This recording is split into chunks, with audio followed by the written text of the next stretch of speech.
Pronto, vamos lá. Vamos dar continuidade à aula.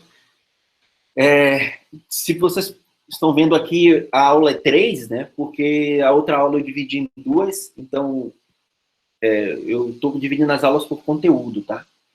Então, como as duas últimas aulas estavam dentro de um mesmo escopo, então eu coloquei 2.1 e 2.2, se vocês viram lá no mundo, tá?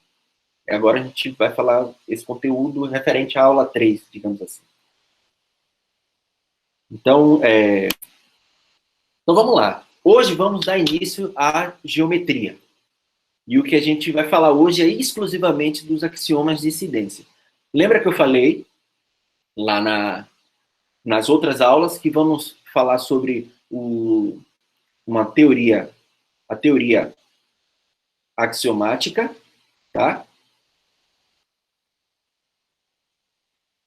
Da geometria plana, tá? E vamos seguir a axiomática de Hilbert, tá?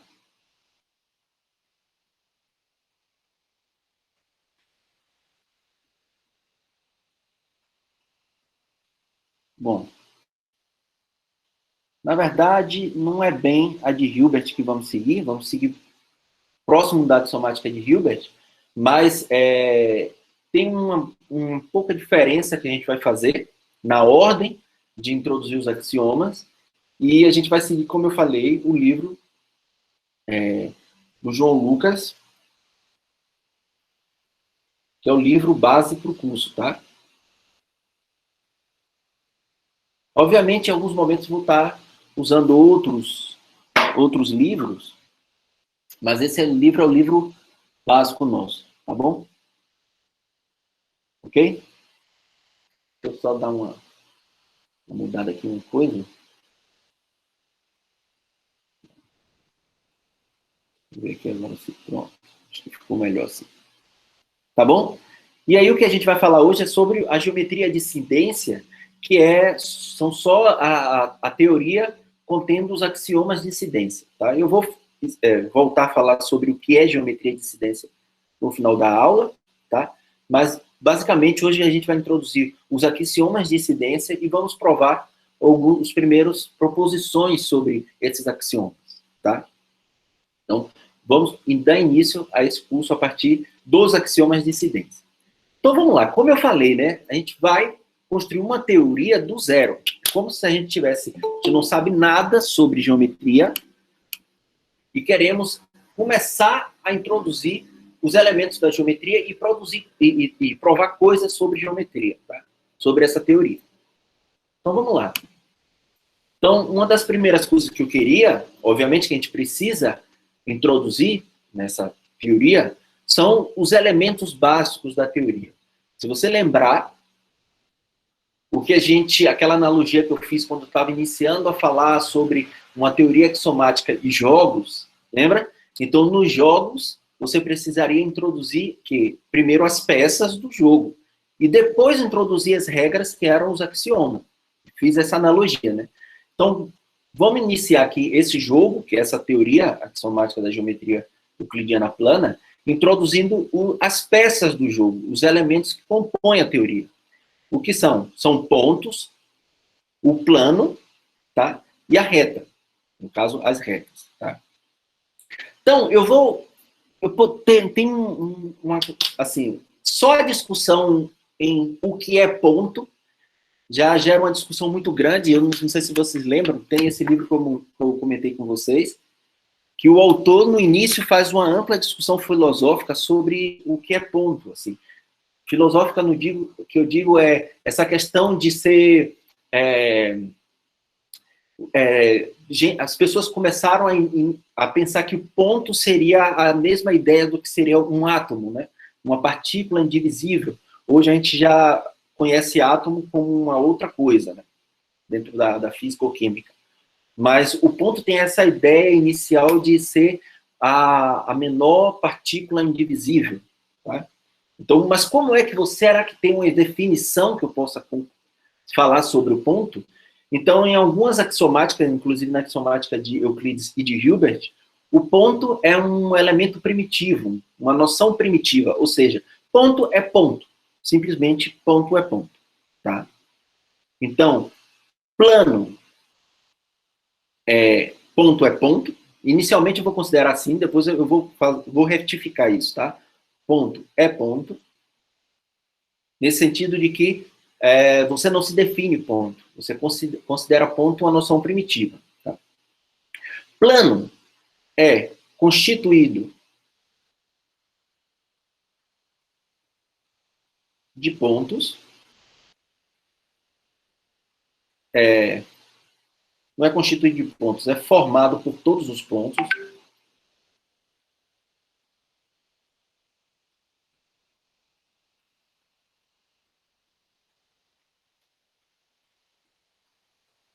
E reta é constituído de pontos, tá? Ok. Aí, inicialmente, eu poderia dar continuidade à minha teoria a partir dessa noção que eu coloquei aqui, tá? Só que o que a gente vai fazer é um pouco diferente, pessoal. Eu poderia dar continuidade a uma teoria axiomática a partir só desses três componentes da minha teoria, introduzir os axiomas de incidência. Isso foi basicamente o que Hilbert fez. Que ele chama até, não sei se ele ou outros, de geometria sintética. O que nós vamos fazer é o seguinte, aqui nesse curso, e no livro do João Lucas também. A gente vai considerar que a teoria dos conjuntos já foi axiomatizada, ou seja, vocês vão ter que acreditar nisso, tá? Que a teoria dos conjuntos, ou seja, se existe uma axiomática para a teoria de conjuntos, a gente não vai discutir isso, eu acho que eu já falei em outra aula, existe um curso que vai discutir só sobre os axiomas de teoria de conjuntos.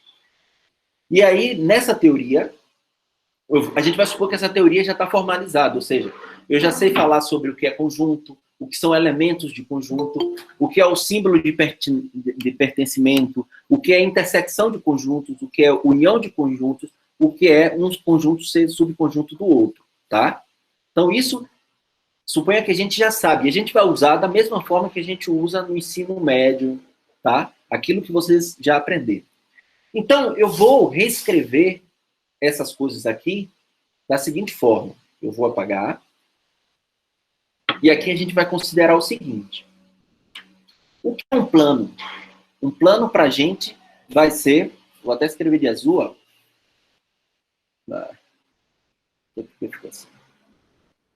Um plano para a gente vai ser um conjunto, tá? Então, para a gente, um plano inicialmente é um conjunto, ok? Ponto são os elementos. Pontos são o quê?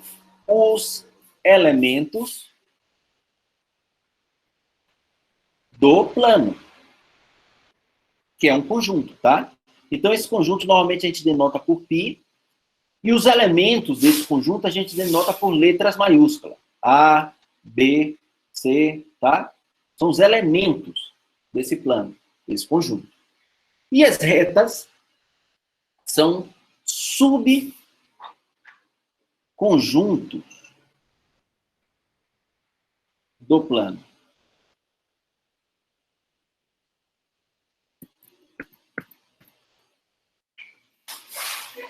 Ok? E vamos denotar por letras minúsculas. Tá? R, S, M.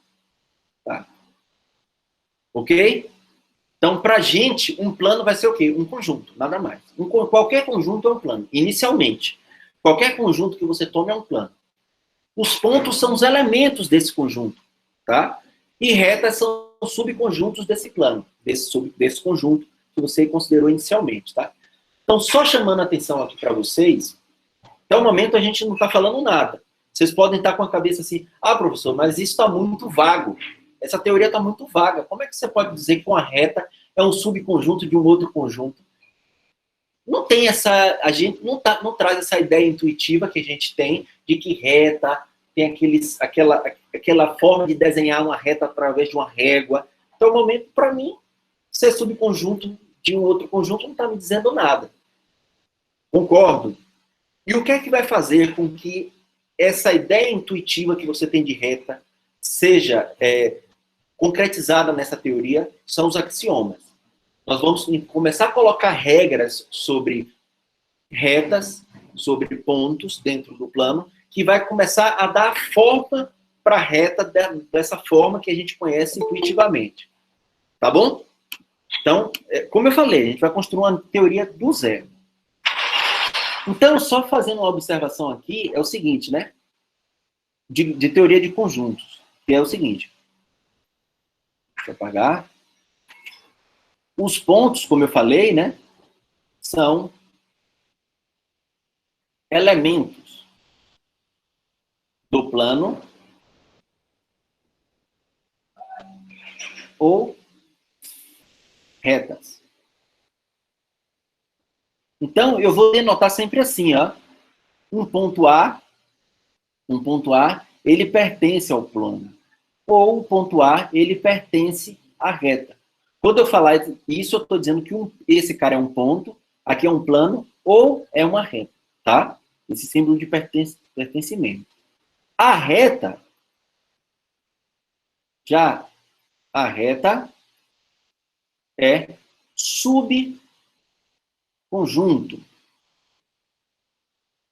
do plano, tá? Então, a reta, o símbolo que a gente usa é esse, ó, de subconjunto do plano. Ok? Então, muita atenção no momento de usar esses símbolos da teoria de conjuntos, que é símbolo que eu acho que vocês já conhecem. Né? Todos aqui passaram no vestibular, passaram no Enem, estão aqui no curso, com certeza sabe a diferença entre esses símbolos, tá? Professor, licença rapidinho. Claro. Aquele sinal de subconjunto é um C minúsculo com traço embaixo? E é um C com traço embaixo, isso. Desculpa se me claro. Tá? É só para dizer que é subconjunto igual, né? Ou poderia só ser subconjunto. Mas por que eu botei igual inicialmente? Porque eu estou iniciando a minha teoria, como assim? A reta é um subconjunto do plano. Ninguém está dizendo que a reta não pode ser todo plano. Quem vai dizer isso, quem vai jogar essas regras aqui são os axiomas, tá bom? Então, inicialmente, uma reta para a gente é um subconjunto de um outro conjunto, de um plano, que a gente está chamando de plano, tá? Ok? Então, inicialmente, a gente pode pensar que, se você tomar um papel em branco, como plano, os pontos são, sei lá, as moléculas compõem aquele papel, e as retas são subconjunto qualquer desse papel. Até o momento não está dizendo nada, tá? Até o papel inteiro pode ser uma reta. Aí você fala, não, então não está tão preciso, precisamos refinar nossa teoria, tá? Claro, a gente ainda não introduziu o axioma. Beleza? E aí que vem os dois primeiros axiomas. São os axiomas de incidência 1 e o axioma de incidência 2. São os axiomas que irão determinar precisamente quais tipos de subconjuntos são retas, tá vendo? Então é aqui, a partir do momento desses axiomas, que vai dizer, a reta está começando a tomar a forma que eu tenho na minha cabeça, intuitiva, né? Então, até o momento, um plano pode ser uma reta, foi o que eu acabei de dizer. Então, vamos lá. Qual é o primeiro axioma?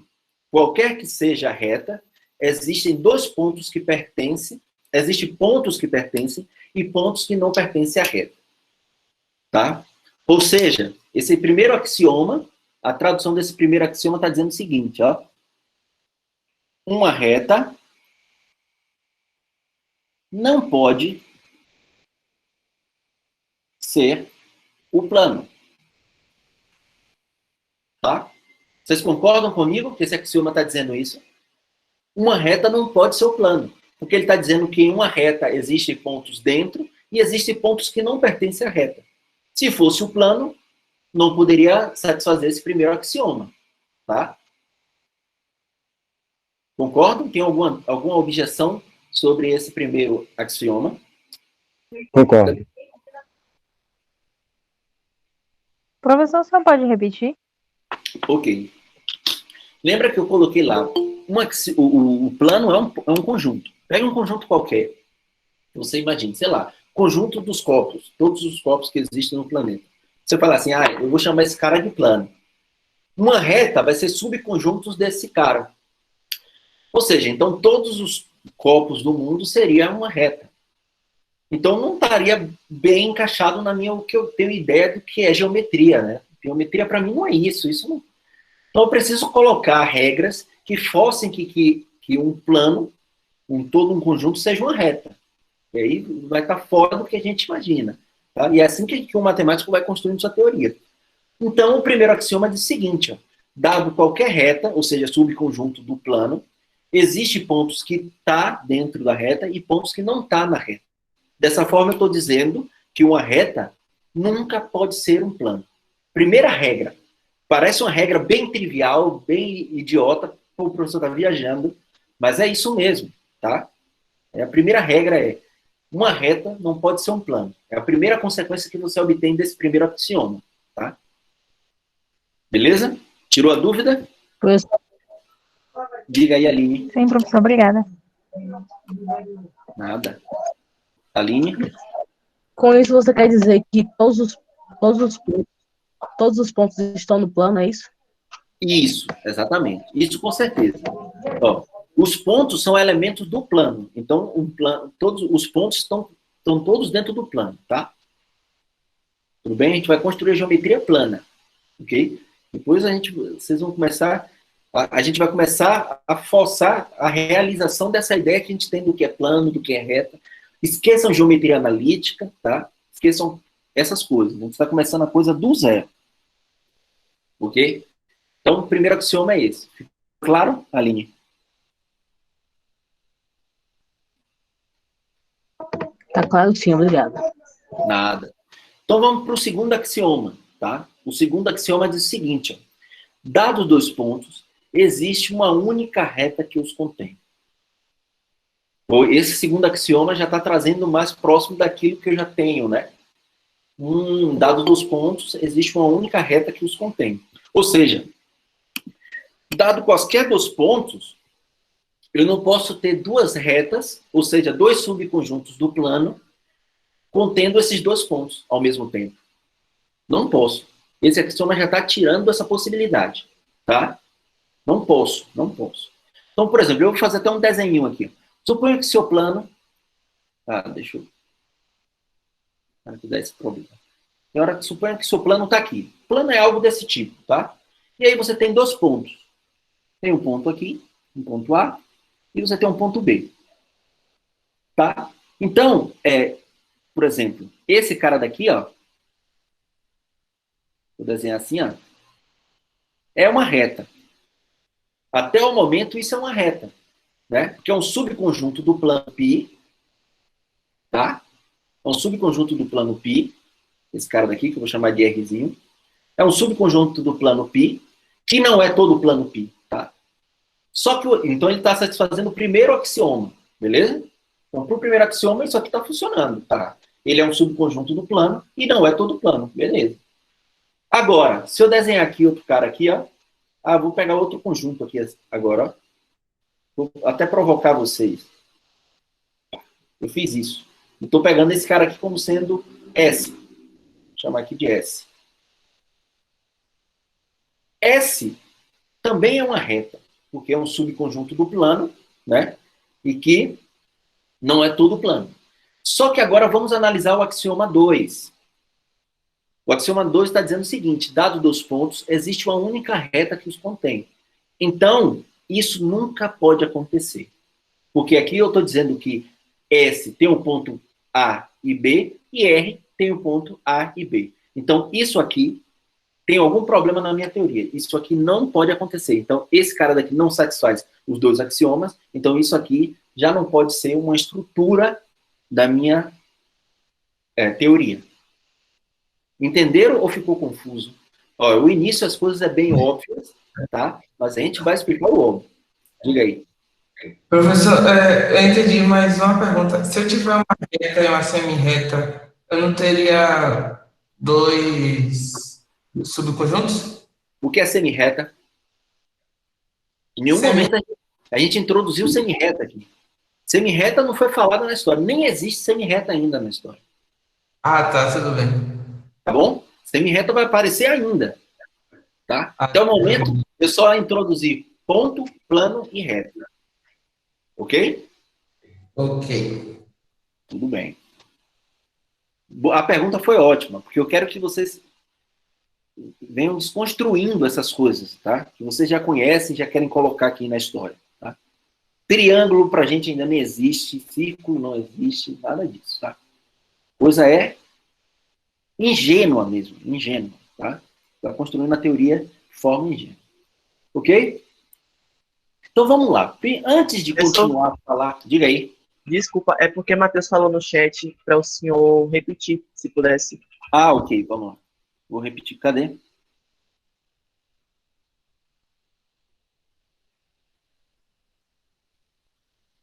Peraí, primeiro quem foi que perguntou? Foi o Matheus, né? Se puder repetir a explicação de novo, professor, por favor. A explicação do desenho, Matheus, por favor, é porque eu acabei me perdendo aqui no chat, não. Tá, ok. Então, eu vou ver se eu consigo. Já não consigo voltar porque eu adiantei. Que é o seguinte, ó. Suponha que eu tenho um plano π. Um plano π para a gente é um conjunto. Então, pega um conjunto qualquer, tá? Então, eu tenho um outro subconjunto do plano, que é R, que é esse subconjunto aqui, ó. Eu vou até fazer assim, ó, para dizer que é todos os elementos que estão aqui dentro, tá? A borda e todos os elementos que estão dentro, ok? Então, R é toda aquela coisa cheinha ali dentro. R é o subconjunto do plano, do conjunto π? Sim. E satisfaz o axioma 1? Sim. Porque existe ponto, por exemplo, se eu pegar um cara aqui fora, C, esse cara está fora de R, né? Então, existe pontos que pertencem a R e pontos que não pertencem a R. Beleza? Beleza? Ok. Aí, então, R é uma reta. Para mim, R tá, até o momento, é o que eu estou chamando de reta, tá? Aí eu desenhei esse outro S aqui, ó, que está ligando o ponto A até o ponto B. Uma linhazinha que está ligando o ponto A até o ponto B.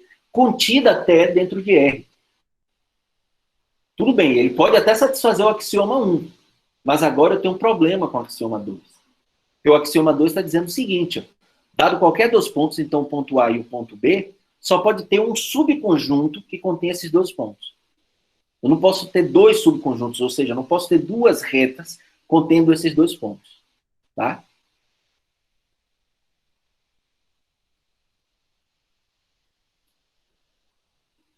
Ó, isso já é um trabalho da sua mente. Olha o que você estava me falando. Ó. Então quer dizer que todas as retas possuem espessura única?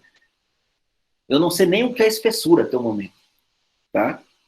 Nesse desenho que eu fiz, pode até imaginar algo relacionado a isso, mas calma, tá? Eu não sei nem o que é espessura.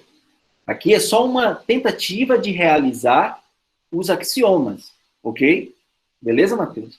Mas isso que você acabou de comentar é exatamente sobre o que eu quero falar agora, que são modelos de uma teoria axiomática, tá? O que é um modelo para uma teoria axiomática?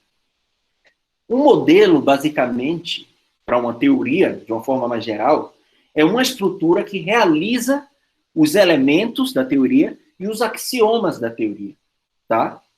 É isso que a gente define, nós matemáticos definimos como modelo. Existe uma teoria matemática só para tratar a teoria de modelos, tá? Mas o que é que eu quero dizer com isso? Que é uma estrutura que realiza os axiomas da teoria. Eu trouxe aqui esse desenho, que eu quis fazer uma analogia, tá? Porque tem a ver com a palavra modelo, mas não essa noção de modelo, mas sim na noção do seguinte, ó.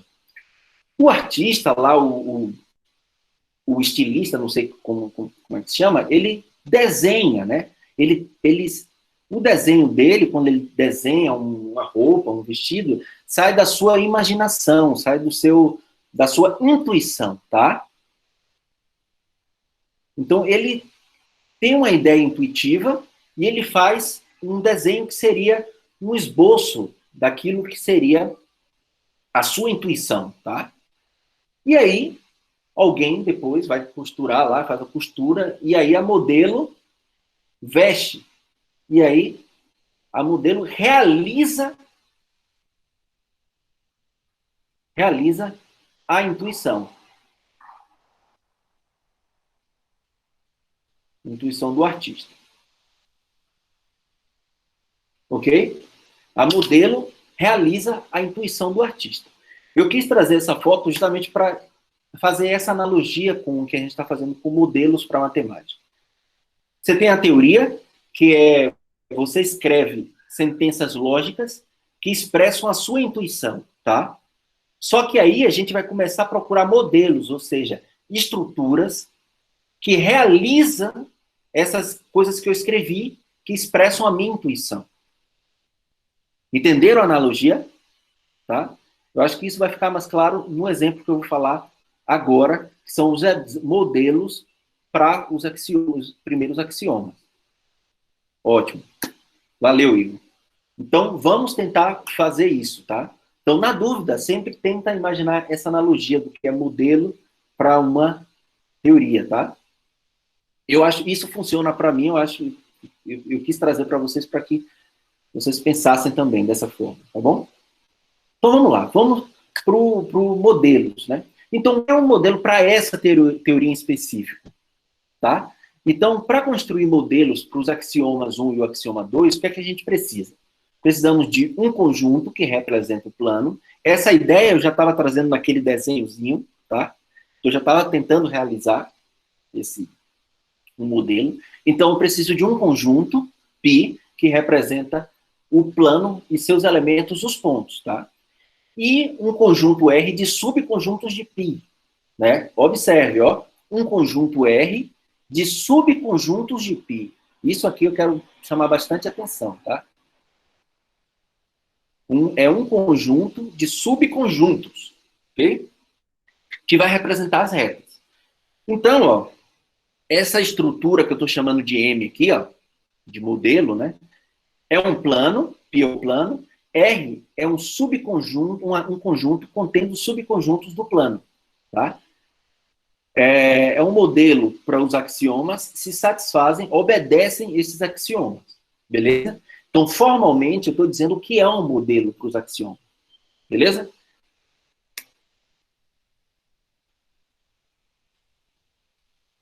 Ah, ok. Não, qual é a letra N aqui? A letra M.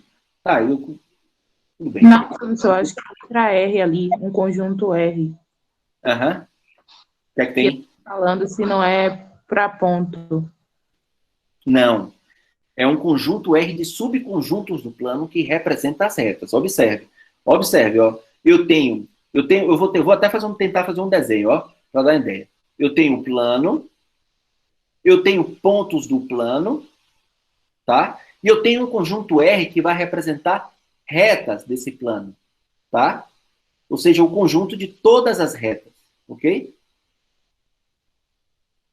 Ok? Beleza? Então, ó, eu tenho um plano π, eu tenho os pontos que estão aqui dentro, e o conjunto de todas essas retas é o conjunto R, onde tem todas as retas. Ficou claro? Isso, é um R caligráfico, tá? É um R caligráfico aqui. O M, que eu chamei de M, sei lá, tudo bem, eu vou ser mais rigoroso, já que eu falei que eu vou chamar de mod. Mod. Um modelo, que é uma estrutura assim, um conjunto. Tá? Vamos para o exemplo, que no exemplo eu acho que vai ficar claro o que é que eu quero dizer como o que é um modelo para o que a gente tem até o momento, tá? Vamos lá. Considere o seguinte, ó. Considere um conjunto com apenas 3 elementos. Só 3 elementos, nada mais. A, B e C. Então, o meu plano só tem 3 pontos. Nada mais. Agora, considere o conjunto R, o conjunto dos seguintes subconjuntos desse conjunto de 3 elementos. AB, o conjunto BC e o conjunto AC. Beleza? Só estou considerando isso. Agora, a pergunta é, será que mod, que é nesse caso específico, π e esse R daqui, tá? É modelo de I1 e I2? Ou seja, vamos ver se eles satisfazem os axiomas. Então vamos lá. Para o primeiro axioma, observe, os elementos desse cara aqui são retas, ou seja, isso e isso, tá? São retas, ok? Esses caras daqui são pontos. Então, o que é que diz lá o primeiro axioma? Vamos lá, vamos voltar. O primeiro axioma.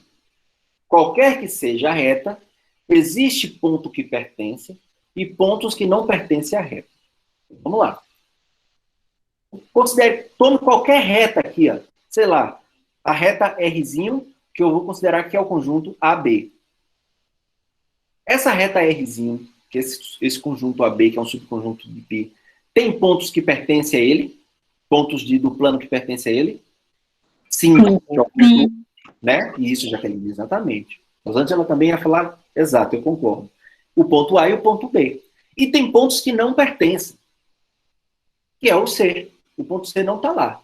Então, até o momento, o Rzinho está satisfazendo o primeiro axioma. Assim como Szinho, que é BC, tá? E vou chamar de Nzinho, que é o AC. Ok? Beleza? Todos esses três aí, que são todas as retas que eu estou considerando, satisfazem o primeiro axioma. Tem ponto que está e tem ponto que não está. Beleza? Então, até o momento, esse modelo está satisfazendo o axioma I1. Portanto, satisfaz I1. Agora vamos ver se satisfaz I2. Tá. O que é que fala I2? Ó. Dados os pontos distintos, existe uma única reta que os contém. Então vamos lá. Para esse modelo, para esse plano, considere qualquer dos pontos distintos. A e B, por exemplo. A única reta, ou seja, o único subconjunto pertencente a esse conjunto R aqui, tá? Que contém os pontos AB, é esse subconjunto AB aqui, essa reta R. Ou seja, R é a única reta contendo A e B. Da mesma forma, S é a única reta contendo, ou seja, A e B ao mesmo tempo, né? Contendo B e C. E N é a única reta contendo A e C. Portanto, satisfaz I2. Pronto. Ou seja, esse conjunto plano, né? O conjunto com 3 pontos, e esse conjunto contendo subconjuntos do plano, satisfaz o axioma 1 e o axioma 2. Portanto, é modelo. Eu estou realizando em um conjunto específico os axiomas I1 e I2. Ah, beleza. Davidson. Olha a pergunta do Davidson. Tá? Entenderam até o momento? Agora a pergunta do Davidson é extremamente importante. Olha o que ele perguntou. O axioma I1 já induz a existência de 3 pontos? Essa é a pergunta. Tá? Se eu te disser que não, aí você vai me perguntar, mas por quê? E aí eu vou mostrar um modelo onde não tem 3 pontos e que satisfaz o axioma I1 e o axioma I2. Outra pergunta aqui do Matheus. As perguntas estão sendo boas. Se satisfaz o axioma I2, automaticamente satisfaz o axioma I1? Não. Tá? Vamos lá. Vamos lá. Por exemplo, eu poderia... Vamos lá. Isso é, inclusive, até um exercício, viu? Da lista de vocês, da parte de incidência. Isso que você está falando, Matheus, dizer assim, ó, se satisfaz I2, automaticamente satisfaz I1, então, não se isso fosse verdade, eu não estaria colocando o I1 como um axioma, e sim como uma proposição que é uma consequência do axioma I2, tá? Então, eu não ia colocar como um axioma. Tudo bem, mas são independentes esses axiomas. Existe modelo para um, que não é modelo para o outro, e existe modelo do outro, que não é modelo para um. Eu iria fazer, mas eu vou deixar que vocês pensem. Vou deixar essa pergunta que você me fez, vou deixar para você. Eu já estou respondendo para você que não, mas a construção do modelo que satisfaz um e não satisfaz o outro, vou deixar que vocês pensem. É um dos exercícios lá da lista. tá? É simples, mas é jogar com a ideia, tá? Deixa eu ver, eu acho que tem outro... Ah, tá. Tem outro exemplo, que eu vou... Antes de falar desse outro exemplo, que é o exemplo que vai responder a pergunta dificílima do Davidson. E Davidson vai entender por que, que a pergunta é extremamente difícil, essa pergunta que ele fez. Extremamente não. Tá um pouco fora da nossa intuição, tá? Então, Davidson, eu vou... A resposta para essa sua pergunta vai existir daqui a pouco. Eu vou construir um modelo para isso. Tá? Mas antes de construir esse modelo, eu queria falar sobre o que é vacuidade, que o nosso modelo vai exatamente correr sobre a vacuidade. E eu lembro que em algumas aulas passadas, em alguma aula passada, alguém comentou sobre isso. Eu não lembro quem foi. Se essa pessoa está aí, se manifeste, por favor. Alguém falou assim, professor, isso seria o caso da vacuidade? Eu falei assim, eu vou falar de vacuidade daqui a pouco, tá? Quando chegar o momento, eu vou falar de vacuidade. Então, deixa eu olhar aqui, que eu queria exibir uma coisa para vocês. Tá? Esse exemplo que o senhor falou, professor, O exemplo anterior. a Esse resolução tem alguma coisa a ver com vazio? A vacuidade, sim. A vacuidade, claro, do que você está falando do axioma aí, a pergunta do Davidson. E É isso? Isso, tem a ver com vazio, sim. E é isso que eu vou apresentar aqui agora, o que é vacuidade, que é exatamente essa coisa sobre o vazio, tá? A vacuidade está relacionado, tá? A vacuidade, né? Vou escrever aqui. Está relacionado com modelos que envolvem o conjunto vazio, ó, eu vou explicar isso com calma, o vazio, e afirmações na forma condicional.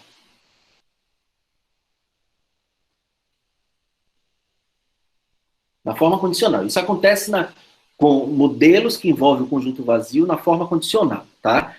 O que é isso? Lembra a forma condicional, que é o quê? P implica Q, não é isso?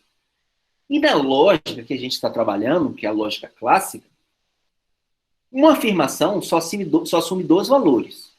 Ou ela é verdadeira, ou ela é falsa. Lembra? Ou ela é verdadeira, ou ela é falsa. Tá? Só que, lembra lá na tabela de verdade, uma coisa bem peculiar que acontecia na implicação era o seguinte. Se P é falso e Q é verdadeiro,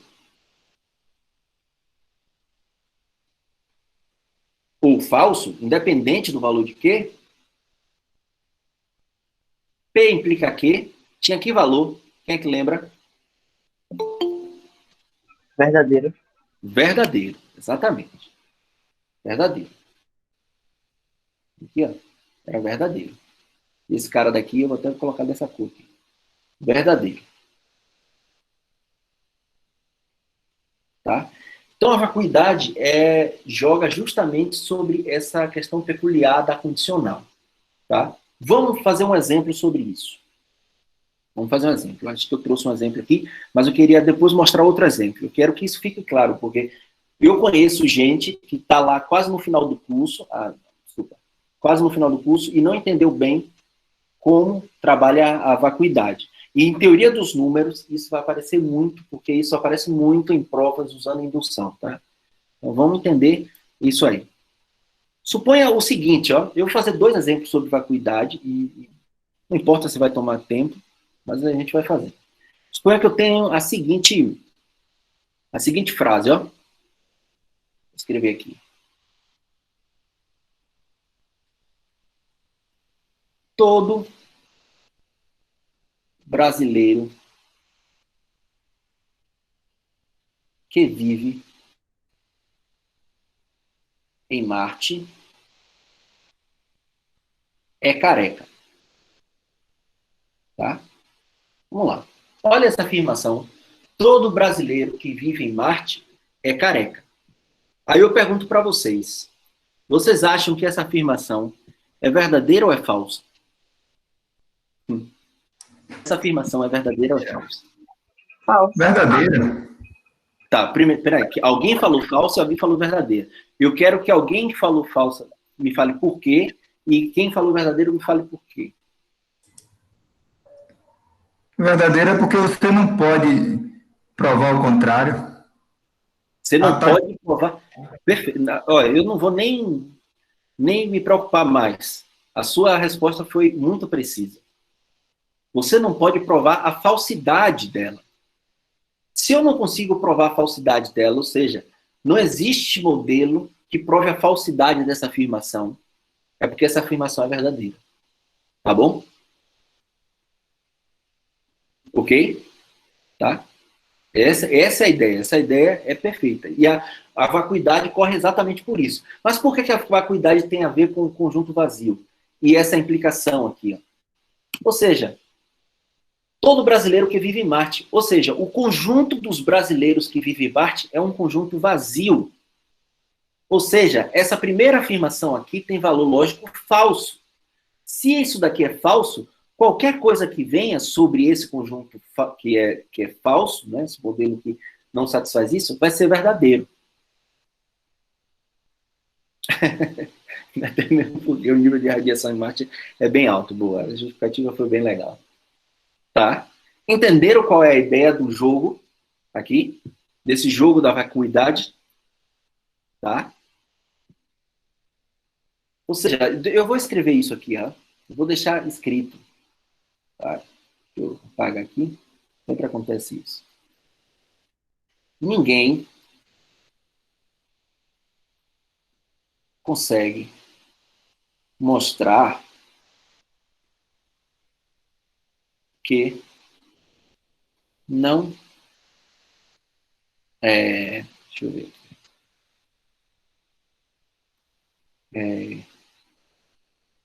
Ninguém consegue mostrar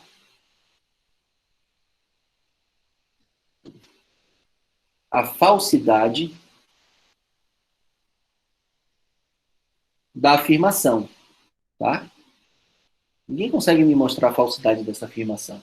Ou seja, para mostrar a falsidade da afirmação, para isso, né, teríamos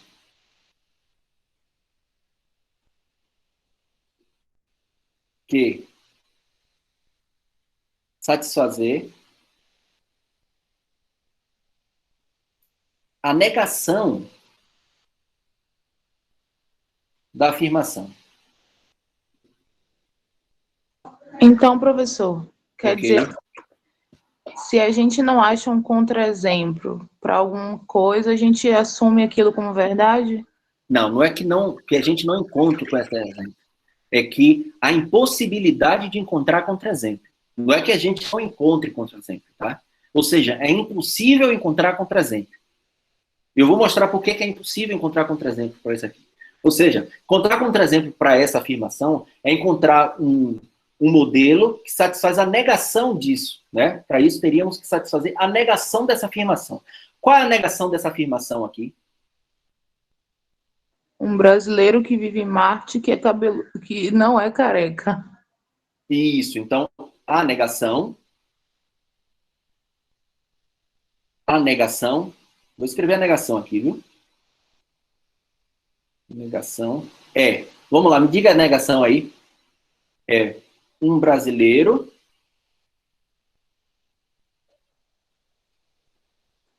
que vive em Marte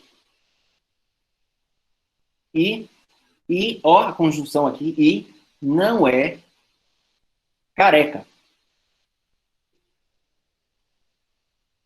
É impossível satisfazer, eu encontrar um modelo que satisfaça isso. Por quê? Porque não existe nenhum brasileiro em Marte. Tá?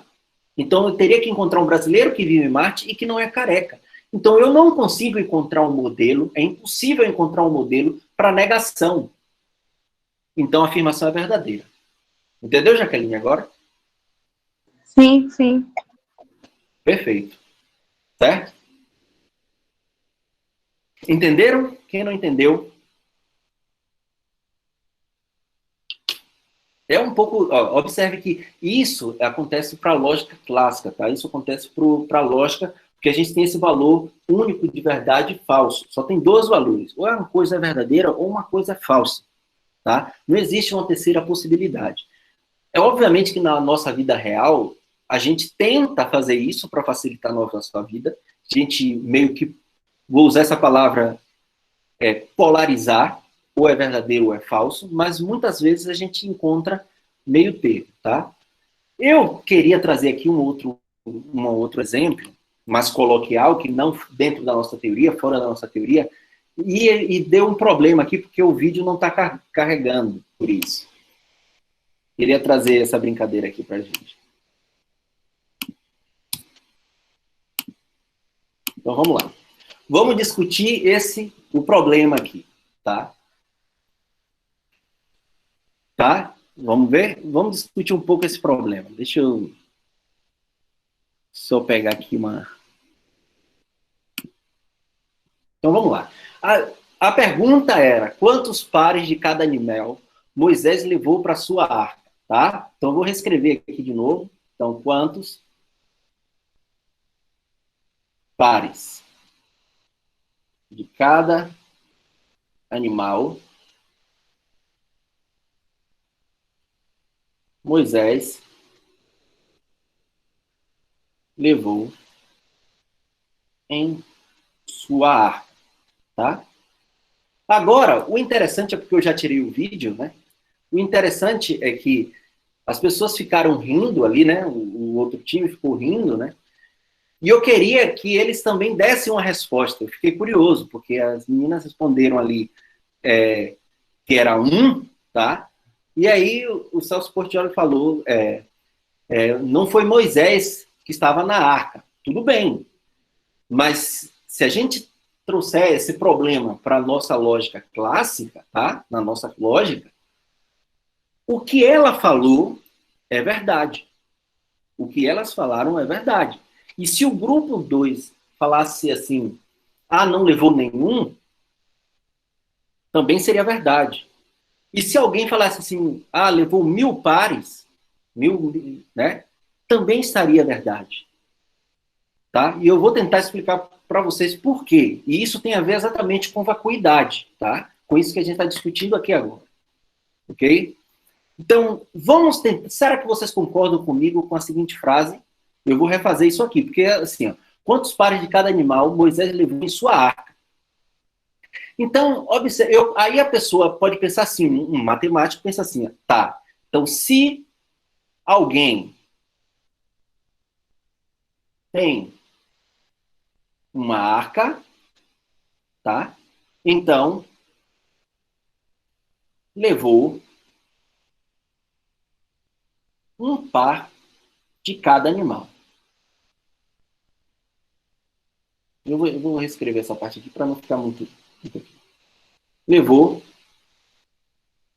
um par de cada animal.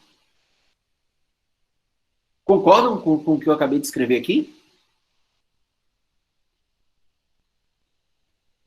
Exatamente, tudo bem. Mateus já matou minha tentativa de enganar vocês aqui. Porque Mateus falou assim, mas a pergunta não está limitada às escrituras. Concordo, Mateus. Mateus já derrubou minha diversão. Tá? Mas esquece aquela primeira parte da pergunta. Tá? Esquece a primeira parte da pergunta, que é baseado nas escrituras. Ok? Mas vamos fazer um jogo, uma brincadeira. Tudo bem, Mateus, não tem problema não. Então é o seguinte, se alguém tem uma arca, então levou um par de cada animal, concorda? Porque foi isso que ele concluiu.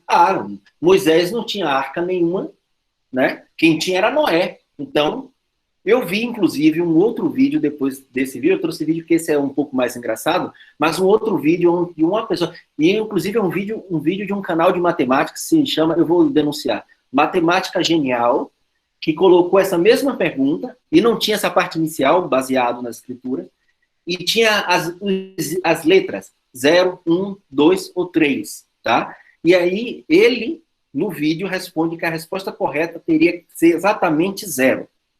Tá? E aí, nesse vídeo de matemática, inclusive, está completamente errado.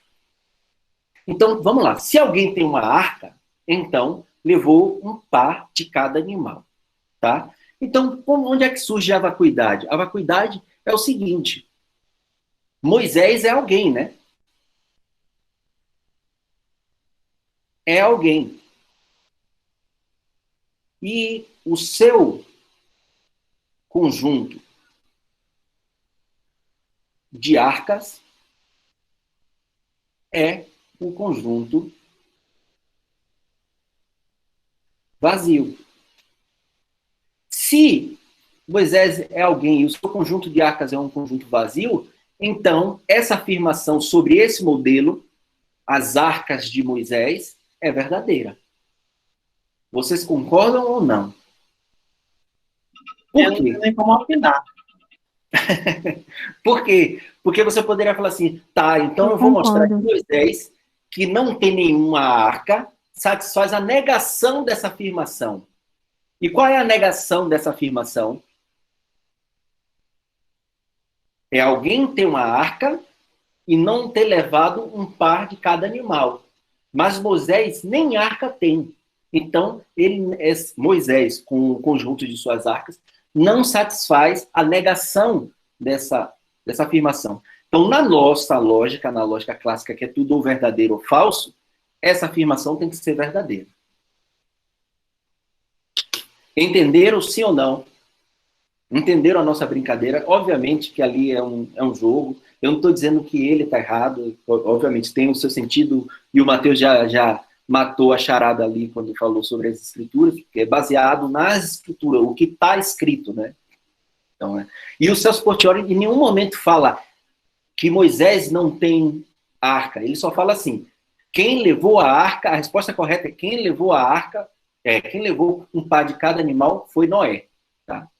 A resposta só foi essa. Então, tudo bem. Foi só para trazer essa brincadeira, para trazer essa ideia da vacuidade, e muita gente comete esse erro. E uma vez eu conversando com um amigo, inclusive no meio jurídico, comete erro de usar implicação com biimplicação, bicondicional, onde uma sentença é condicional, tá? Ok?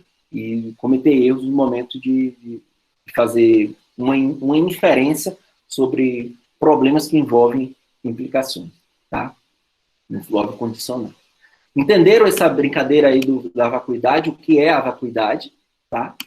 Vamos voltar para a realidade, vamos voltar para a matemática. E aí, vou voltar para aquela pergunta que quem tinha feito foi o Mateus, eu acho, né? Foi você, Mateus? Eu já nem lembro mais. Deixa eu voltar aqui. Acho que foi. O Mateus que fez sobre o axioma.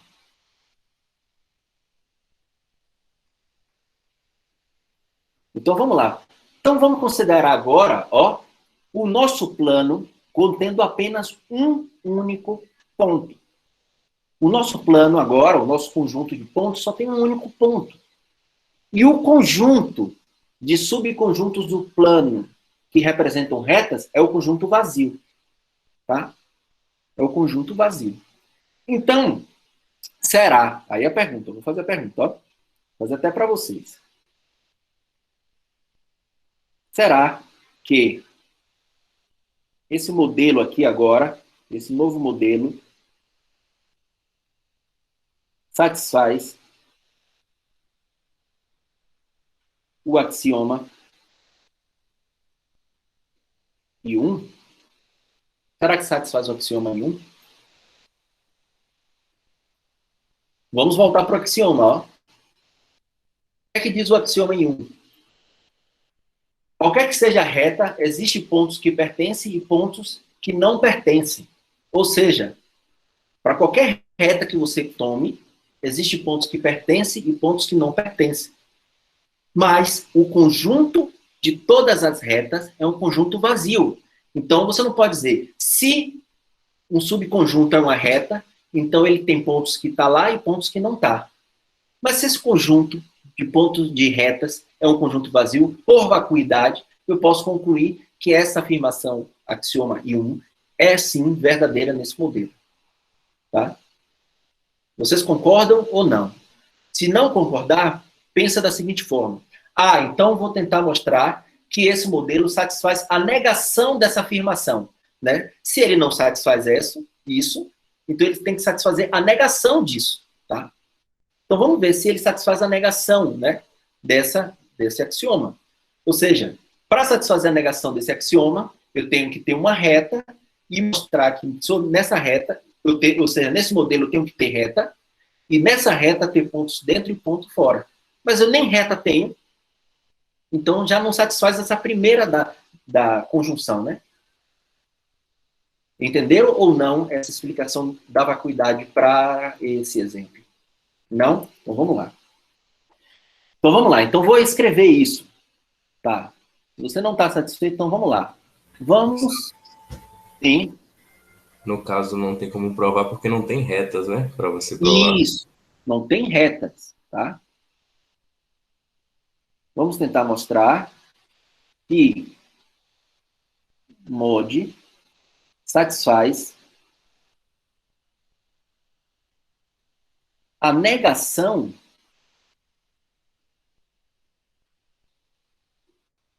do axioma I1. Ou seja, qual é a negação do axioma I1? Quem consegue me falar? Se existisse uma reta, haveria mais... Não sei. Qualquer que Buguei, seja na a verdade. reta, não existe pontos que pertencem e pontos que não pertencem à reta? Então vamos lá, ó. Vamos lá, voltar lá. É a negação, ó. A negação de qualquer que seja, lembra que é o quê? Um quantificador universal. Então o Lohan iniciou bem. Existe uma reta, tá? Tá o quê? Não existe pontos que pertencem e pontos que não pertencem, né? Então vamos lá.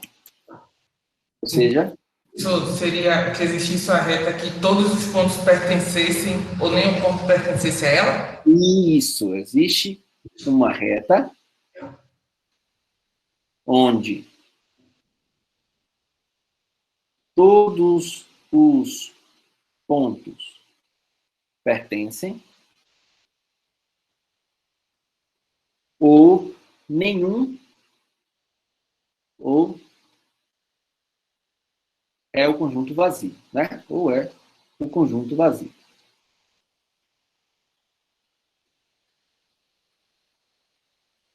Agora eu pergunto, será que vai ficar mais claro? Agora eu pergunto, esse modelo satisfaz essa negação aqui? Existe algum elemento de R que tem todos os pontos ou não tem pontos nenhum? Existe. Quem? Um vazio ali, né? Não, ó. Existe... Ó, isso aqui não é isso, ó. Esse daqui é o conjunto contendo o conjunto vazio. Não é isso, tá? É o vazio. Ou seja, R é o conjunto vazio, não que ele contém o conjunto vazio. Muita atenção. Primeiro, eu consigo encontrar alguém aqui dentro que contém todos os pontos? A primeira parte da disjunção aqui. Contém todos os pontos? Não. Porque não tem ninguém lá dentro. Aí alguém falou assim, mas eu preciso. Mas aí o conjunto vazio satisfaz isso, não tem nenhum ponto. Mas o conjunto vazio não está dentro do conjunto R. Tá? Eu tenho que ter um elemento desse conjunto que satisfaz isso. Não tem pontos. Ou seja, se eu colocasse isso, ou seja, R é o conjunto unitário do vazio, que é um subconjunto de pontos, então ele ia satisfazer isso. Mas não é esse o caso, tá? Não é esse. É esse o caso. Entenderam agora sim ou não? Então só tem um ponto, não é isso? O plano só tem um ponto. Mas as retas não tem conjuntos de reta. Conjunto de reta é vazio. Tá? Conjunto de reta, sendo sincero, não. Vou explicar mais uma vez, se não ficar... Professor. Sim, Antônio. Neste caso, o conjunto de reta é vazio por causa do I2, né? Não. Eu estou falando, esse é o modelo. O modelo é esse. Para ser um modelo, eu preciso de um conjunto que representa um plano e um conjunto que representa as retas, tá? Certo. Tá bom? Então, eu não estou nem analisando o I2 aí, só estou analisando o I1, tá? O I2 nem entra na história. Eu estou falando que esse cara, eu estou afirmando, esse cara não é um modelo para axioma em 1. Como eu vou mostrar isso? Vou tentar mostrar que ele é um modelo para a negação de 1.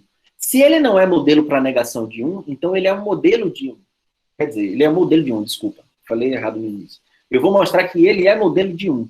Como? Mostrando que ele não é modelo da negação de 1.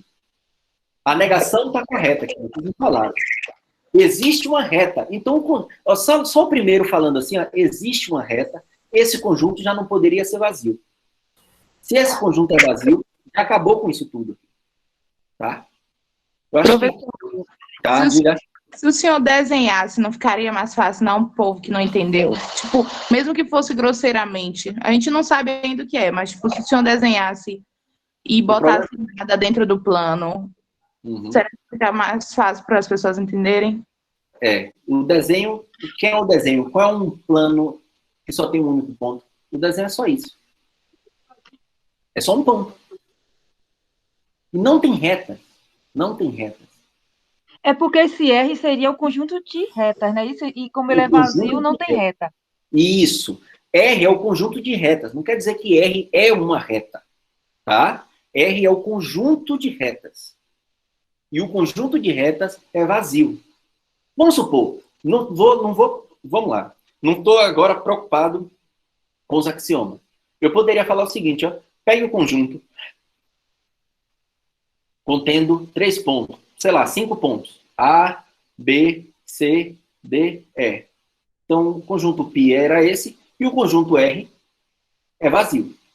Ou seja, não tem retas. É só o plano só está constituído de pontos, nada mais. Tá? Nada mais. Constituído de pontos, nada mais. Será que esse daqui ainda satisfaz o axioma? O axioma I1? Não, né? Por quê?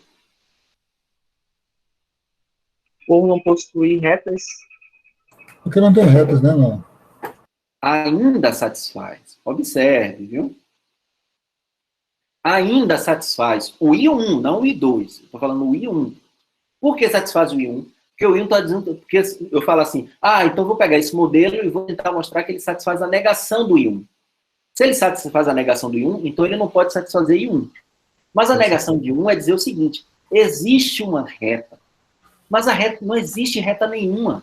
Então ele já não satisfaz essa primeira condição aqui de uma... No mesmo caso dos brasileiros, né? Não tem Exatamente. Não tem um contra-exemplo, você tem que tomar como verdade. Isso, exatamente, Iago. Como eu não consigo mostrar que ele satisfaz isso, porque o conjunto de reta é vazio, tá? Então esse cara de fato satisfaz I1.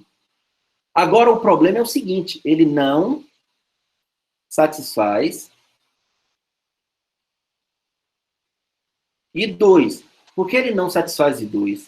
Esse exemplo, não estou falando do exemplo do unitário não, tá? Ele não satisfaz o I2 por quê? Pior que fala o I2. Dados 2 pontos distintos, existe uma única reta que os contém. Dados 2 pontos. Então, no modelo, o modelo tem mais de um ponto. Tem 2, esse modelo que eu construí aqui depois, né? Ó, ele tem 5 pontos. Então, obrigatoriamente, teria que ter alguém aqui contendo AB, por exemplo. Mas esse cara é vazio. Então, ele não satisfaz o I2. Por quê? Dado CD, por exemplo, deveria, para satisfazer o axioma, ele é a conclusão, viu? A conclusão é existir uma única reta, não é a premissa. Lembre-se disso, tá? Ó, dados 2 pontos, existe uma única reta. Então, aqui é a conclusão de uma condicional. Então, existe uma reta, é uma consequência de existir 2 pontos. Basta existir 2 pontos para existir uma reta. E não é isso que acontece aqui. Existem 2 pontos, mas não existe reta nenhuma. Então, ele não satisfaz o I2, tá? Mas satisfaz o I1. Agora, o exemplo anterior, contendo um único ponto, satisfaz o I2, Pergunta? Não. Esse daqui. Vamos lá? Não. Tá legal essa brincadeira, viu? Esse daí satisfaz o I2. Então, pode ser. Esse deve ter 2 pontos, né? Satisfaz o I2. Satisfaz. Observe, a premissa é o quê? Dado 2 pontos. Mas o plano só tem um único ponto. Então a premissa já é falsa. Numa implicação, se a premissa é falsa, a sentença sempre é verdadeira. Tá? Explicação, Ok? né? Exatamente. Então isso aqui também satisfaz. Então esse modelo aqui, ó, ele satisfaz I1 e I2. Então esse cara daqui estranho, bem estranho, é um modelo para esses 2 axiomas. Tá? Quem não entendeu, depois pega isso aqui, dá uma lida, tenta entender direito. Obviamente que eu trouxe isso aqui é um jogo, tá? A gente está jogando com essa questão da vacuidade. Obviamente que isso não é a parte mais importante da teoria, mas eu acho que é legal vocês começarem a se acostumar com isso, porque em teoria dos números, por exemplo, você muitas vezes vai aplicar indução, e a primeira hipótese de indução lá, você vai concluir muita coisa por vacuidade. E muito cuidado, tá? Tem gente que implica essas coisas de maneira errada. Mas para que esse modelo é útil? Por que esse modelo é útil? Para mostrar uma coisa. Os nossos axiomas, o primeiro e o segundo, ainda está sendo fraco para descrever o que a gente tem de intuição do que é a geometria. Por quê? Porque um modelo não tendo retas, para a gente vai ser um modelo da geometria, e isso a gente não quer que aconteça, tá? Isso a gente não quer que aconteça. Por esta razão, é que eu vou introduzir o axioma 3, que é o seguinte: existem 3 pontos distintos no plano. Para forçar que esse cara daqui não seja um modelo para o axioma, para a geometria. Tá? Se eu coloco mais de um ponto no plano, coloco 3, eu ia cair nesse modelo, e aí esse modelo já não satisfaz o 2. Então já não poderia ser um modelo da nossa teoria. Tá? Então, por essa razão, eu coloco esse axioma. Existem 3 pontos distintos no plano.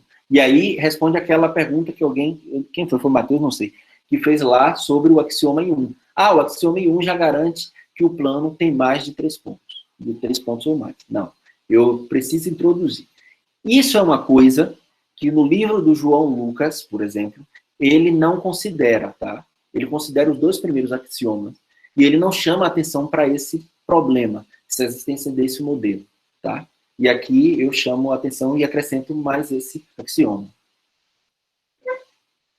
E isso não é o axioma 1 que garante, mas precisa de outro, exatamente, precisa de outro axioma para complementar. Perfeito, tá? Perfeito. Então, esse axioma aqui garante que um plano tem que ter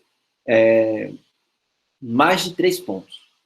Né? Para poder aí você começar a construir, né? Você precisa de mais 3 para começar a construir retas, semi-retas, triângulos, tá bom? Tá bom. Então tá aí o axioma. Oi. Nesse caso, então, vai ser obrigatório ter pelo menos 3 pontos? Isso, no mínimo, agora, então, é 3. Isso. Toda vez que você agora tentar construir um modelo, você tem que ter, para satisfazer os 3 axiomas, o seu plano π, o conjunto π, tem que ter no mínimo 3 pontos. No mínimo. Você já ia ter que começar com no mínimo 3 pontos, tá? E aí, consequentemente, no mínimo 3 pontos. Tá bom? Tá bom. Beleza. Então, o nosso plano, a partir de agora, esses 3 axiomas, obrigatoriamente tem que ter no mínimo 3 pontos, né? E também, obviamente, se tem no mínimo 3 pontos e tem que satisfazer o I2, o conjunto de retas não pode ser vazio. Então, esse modelo aqui, ó, acrescentando esse axioma, esse modelo aqui foi destruído para a nossa teoria. Já não serve. A gente joga ele fora. E é isso que a gente vai fazer, colocando axiomas e destruindo modelos, para encontrar até o modelo perfeito para a nossa teoria. Tá bom? É essa o nosso caminho. Tá? Eu não sei se eu ia escrever alguma coisa aqui, mas sobre isso, alguma observação? Deixa eu ver aqui se eu escrevi alguma coisa aqui nas minhas anotações aqui. Eu acho que não. É só isso mesmo. Tá. Deixa eu ver. Tá. Então, como eu falei, esse é um axioma alternativo. Tá, não satisfaz em 3, exato. Tá, e aí tem esse exercício aí. Eu acho que esse exercício também está na lista. Usando os axiomas em 1, e 2 e 3, prove que toda reta possui pelo menos 2 pontos. Tá? Então, isso já é... Eu poderia até considerar esse cara daqui como uma proposição, tá? E aí eu vou pedir para que vocês provem isso. Usando esses 3 axiomas, provar que qualquer reta, ou seja, agora com esse axioma, já não pode existir modelos com um conjunto de reta vazio. Observe, não estou pedindo para você construir modelos, tá? Estou pedindo para você fazer uma prova. Ou seja, dado qualquer reta, essa reta tem pelo menos 2 pontos. Tá? Então eu quero que vocês façam a prova disso. Ok? Tudo bem? Então vamos lá, vamos continuar. Falta pouco para a gente terminar a aula, mas vai dar para a gente provar algumas proposições ainda, tá? Então, assim, primeira definição que a gente vai colocar, a gente acrescentou lá ponto, reta e plano, 2 axiomas. Vamos definir o que é uma reta se intersectar. 2 retas se intersectam quando possuem pontos em comum. Isso é a definição de retas se intersectam, tá? 2 retas se intersectam que se possui pelo menos um ponto em comum.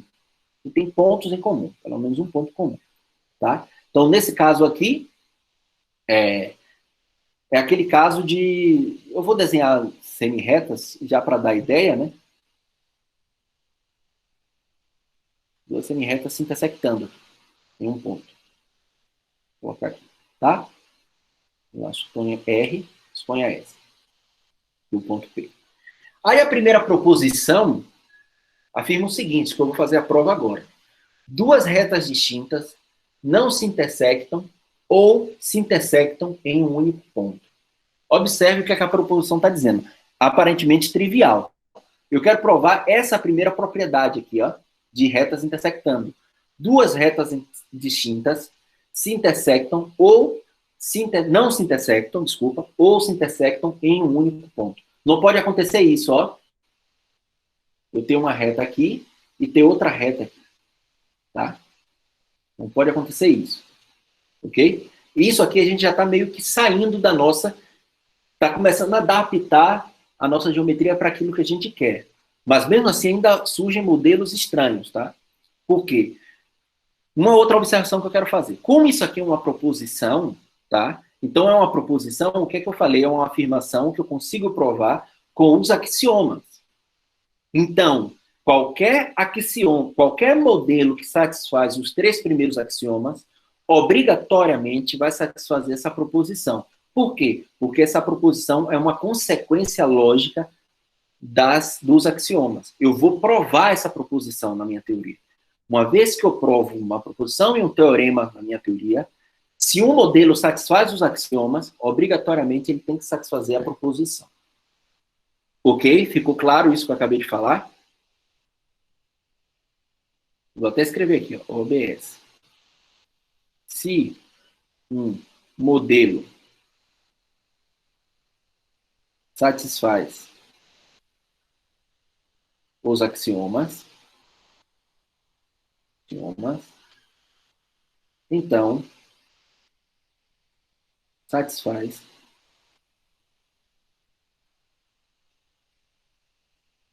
qualquer teorema,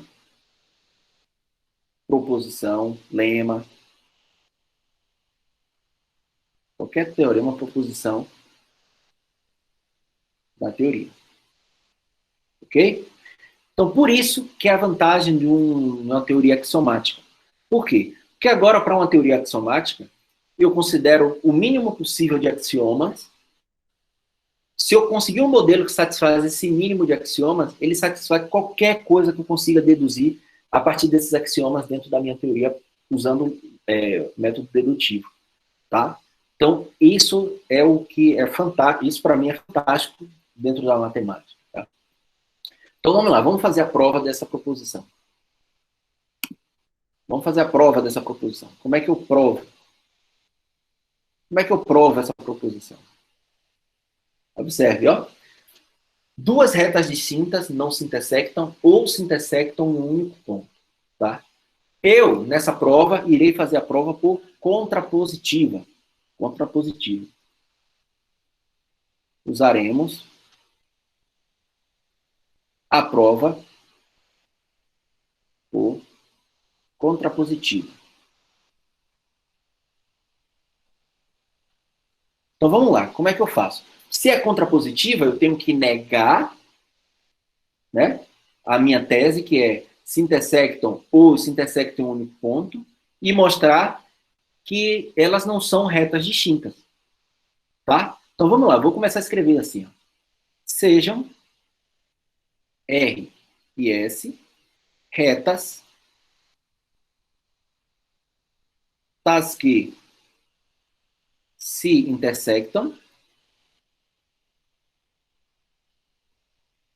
ou seja, se intersectam, já estou dizendo que é a negação disso, de não se intersectam, e se, em mais de um ponto, tá? A negação disso é se intersectar em mais de um ponto, tá bom?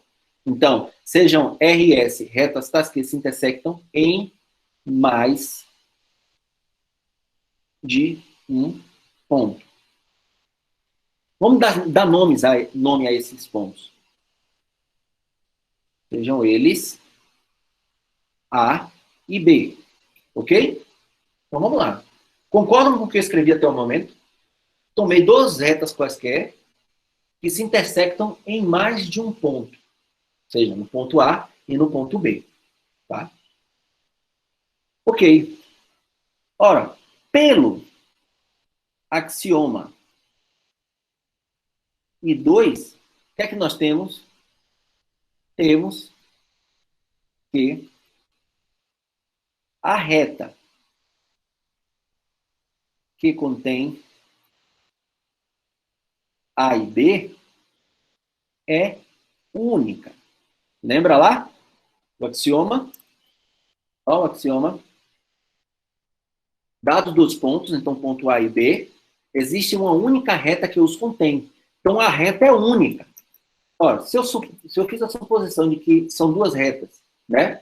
Eu não falei em nenhum momento que são distintas. São duas retas quaisquer que eu peguei que se intersectam em mais de um ponto. Pelo axioma I1, existe uma única reta que eu contém, tá? Logo, R é igual a S. Ou seja, R e S não são distintas. Então, a prova está feita por contrapositividade. Ou seja, se R e S são distintas, né, a contrapositiva, se R e S são distintas, tá? Se R e S são retas distintas, então, ou não se intersectam, ou se intersectam em um único ponto. Tá? Ficou claro essa demonstração, gente? Eu trouxe essa primeira prova, que é bem simples, para que vocês entendam como a gente faz uma prova, até o momento que é com que a gente tem, usando a contrapositiva, ok? Bem rápida e bem simples, tá? Bem simples. Ok? Então, o primeiro resultado que a gente já tem sobre a nossa teoria é, se duas retas distintas se intersectam, elas ou não se intersectam, ou se intersectam em um único ponto, tá? Então, essa ideia aqui já está começando a ser realizada, tá? Ora, mas essa ideia está começando a ser realizada, mas pode acontecer algo assim, né? Tá? Pode acontecer algo assim. Ou pode acontecer algo assim, a minha reta ser coisas desse tipo e se intersectar em um único ponto, assim, tá? Então, até o momento, não está dizendo nada sobre isso. Então, a coisa ainda não tomou essa forma. Mas, pelo menos, essa ideia intuitiva que a gente tem sobre reta, que duas retas se intersectam em um único ponto, já é satisfeita por esses três axiomas, porque essa proposição é uma consequência. Ok? Beleza. Então, vamos lá. Uma outra proposição. Para todo ponto P, existe pelo menos duas retas distintas passando por P. Ó, isso já é uma outra coisa. Essa proposição já é bastante interessante. Se você considerar qualquer ponto do plano agora, passam por esse único ponto pelo menos duas retas. Tá? Pode passar aqui pelo menos duas retas. Ok? Vou colocar aqui ela. Ficou assim, grosso, mas tudo bem. Tá? Beleza? Vamos provar essa proposição. E essa outra proposição eu vou deixar de exercício para vocês. Ou seja, para todo ponto P, existe pelo menos uma reta que não passa por P. Tá? Então, essa daqui eu vou deixar de exercício para vocês. E vamos provar essa proposição I2 aqui. E aí a gente termina. Tá? Vamos lá para a prova. Vamos lá para a prova. Tá. Então, vamos lá. Como é que a gente prova essa proposição? Para todo ponto P, existe pelo menos duas retas... Sim. Já que lembrou no chat da lista de presença. Ah, ok. Vamos lá. Deixa eu já colocar aqui. Professor, Sim. por que não pelo menos uma reta? Eu vou mostrar. Não, é porque tem Pelo escrito... menos uma reta passa, tá? Uma reta vai passar. Mas eu estou dizendo mais. Passa mais de uma reta. Eu não estou dizendo passa uma, não. Estou dizendo passa mais de uma reta. Sempre. Pegue um ponto qualquer do plano. Sempre vai passar mais de uma reta por esse ponto. É isso que eu estou afirmando. Eu estou afirmando mais ainda. Né? Se passa duas, passa uma. Mas eu estou dizendo, é mais forte ainda. Passa mais de uma reta por um ponto. Vamos provar isso. Vamos provar, tá? Então, como é que a gente prova? Então, seja... Tá? Vamos lá. Seja P um ponto do plano, tá? Ponto do plano.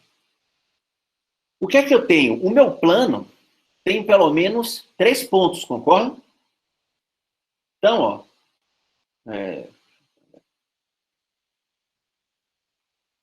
pelo axioma I3, tá? Pelo axioma I3, o plano tem pelo menos 3 pontos, tá? Ele tem pelo menos 3 pontos, beleza? Se no plano tem pelo menos 3 pontos, logo, existe um ponto Q distinto de P. Concorda com isso aí? Ou seja, eu peguei um ponto qualquer do plano. O axioma 3 me garante que o plano tem pelo menos 3 pontos. Então, existe um ponto Q diferente de P. Beleza? Existe esse cara. Pelo axioma I2, né? Existe uma reta passando por esses 2 pontos. Existe uma reta, eu vou chamar a reta R, passando por Q e P. Beleza? Isso é garantido pelo axioma I2. Está sustentado pelo axioma I2. Beleza. Aí agora, pelo axioma I1,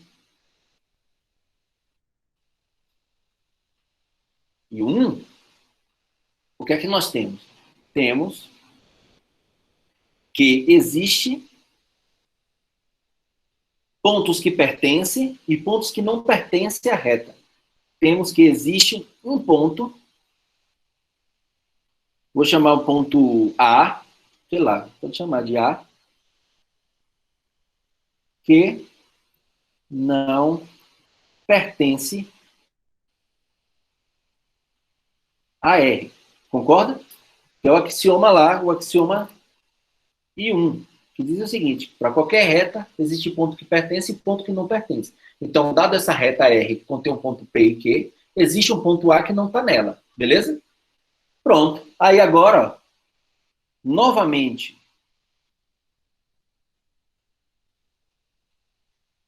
pelo axioma I2, né? Que é o axioma I2, existe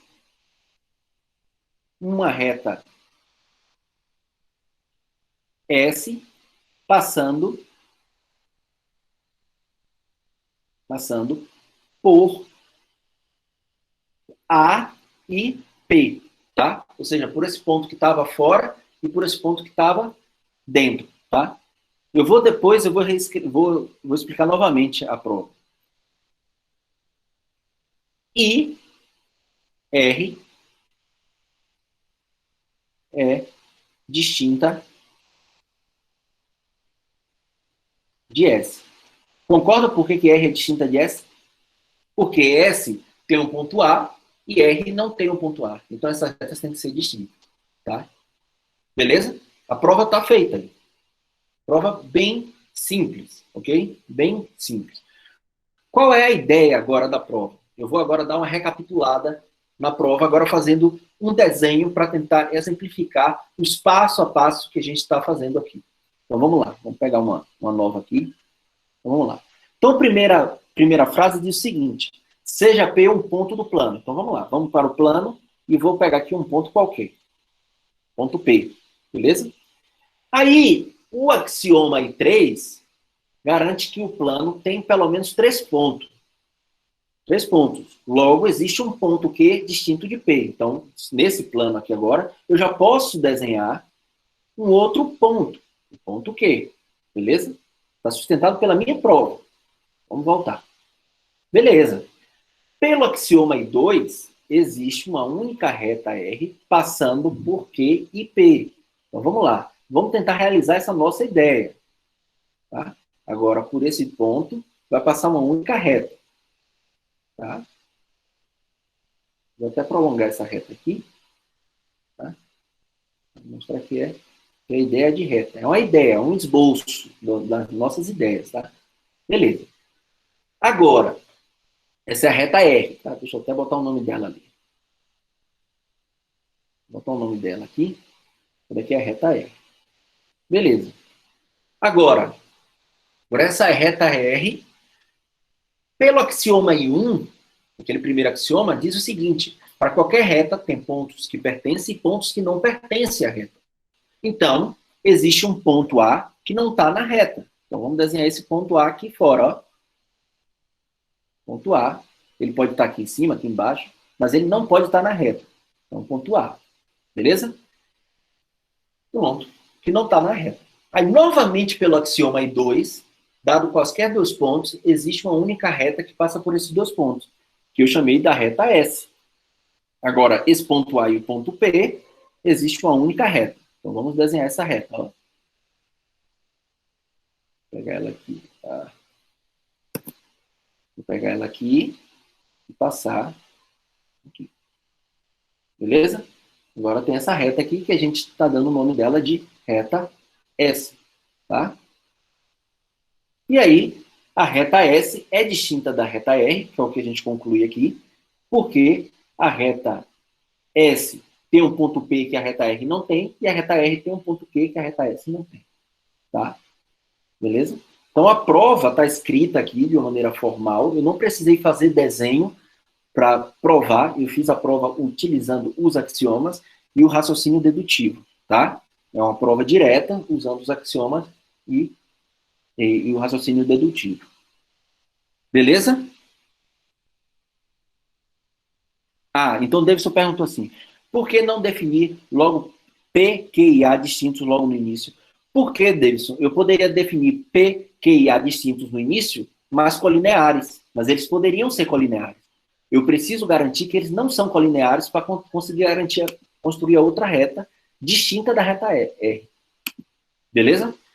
Claro, se tem mais de 3 pontos, existe um ponto a mais ali. Pode estar um ponto sobrando, tá? Mas eu não poderia no início dizer, tomo já esses 3 pontos, porque esses 3 pontos poderiam ser já colineares.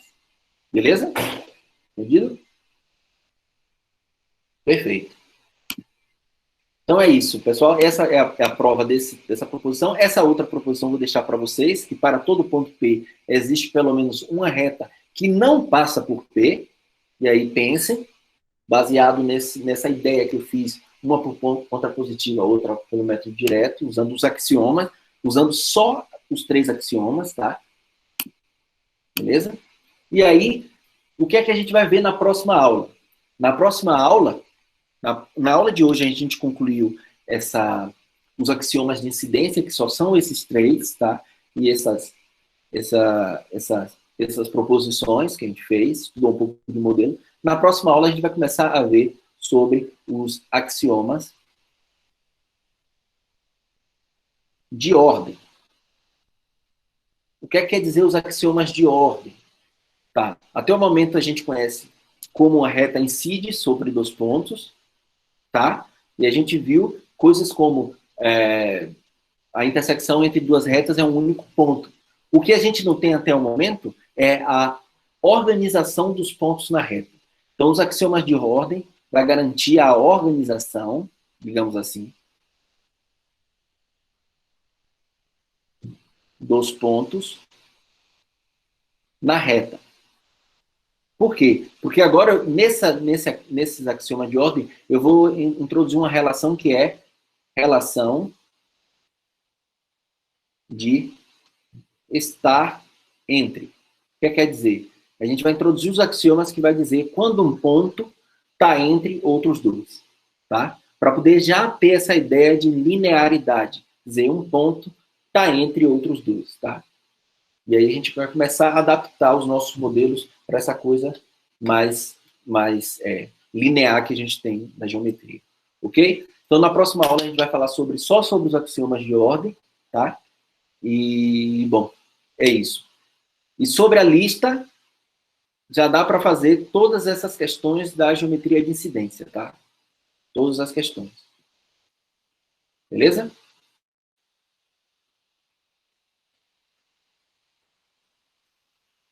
Beleza, pessoal. Eu concluo aqui a aula de hoje, tá? Dúvidas? Quem tem dúvidas, questionamentos sobre algo que não ficou claro, por favor. Claro, essa primeira aula foi uma aula introdutória dos axiomas de incidência, introdutória sobre coisas novas que, por exemplo, esse raciocínio de vacuidade e como... Hoje a mente cansou. Tá? Cansou porque, observe que a gente só discutiu o que aparentemente é óbvio. Viu, Rosângela? Só discutiu coisas que aparentemente são óbvias.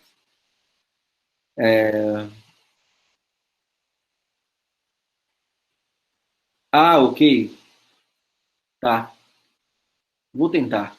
Verdade, você tem razão. Por causa dos direitos autorais, pode ser que o YouTube mesmo não deixe. Ele corte. Ele não deixa até. Verdade. Vou tentar fazer isso. Tem razão. Vou cortar a parte do vídeo. Infelizmente, quem não assistiu a aula não se divertiu. Não vai poder se divertir depois. Com o vídeo do... Mas eu vou deixar o link do vídeo no Moodle. E aí, quem não assistiu a aula, que tiver interesse em ver o vídeo, pode ir lá no link. Tá bom, pessoal? Alguma dúvida? Então, assim, eu sei que algumas vezes pode dar um nozinho na cabeça, mas tentem voltar. Fazer os exercícios ajuda a realizar tudo isso que a gente discutiu, tá? Então, os exercícios ali ajudam bastante. Tá bom?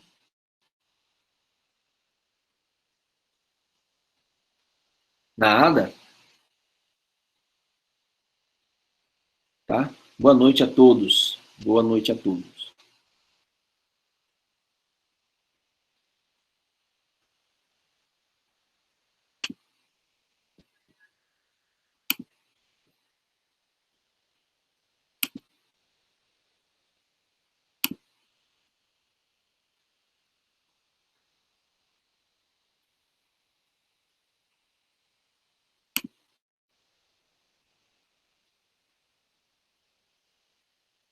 Peraí, que o Lohan falou aqui, professor, só para esclarecer mesmo. É possível fazer uma prova sobre alguma afirmação somente... Deixa eu parar de gravar aqui.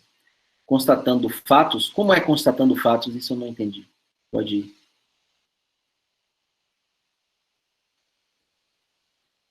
Eu não entendi. A última prova é utilizando os axiomas e usando o raciocínio dedutivo, tá? Então, eu acho que o que você quis dizer como constatando fatos é utilizando os axiomas para afirmar coisas sobre a minha prova, na minha prova, tá? Isso, exatamente. Isso, exatamente. Você usa os axiomas para justificar aquilo que você está escrevendo, tá?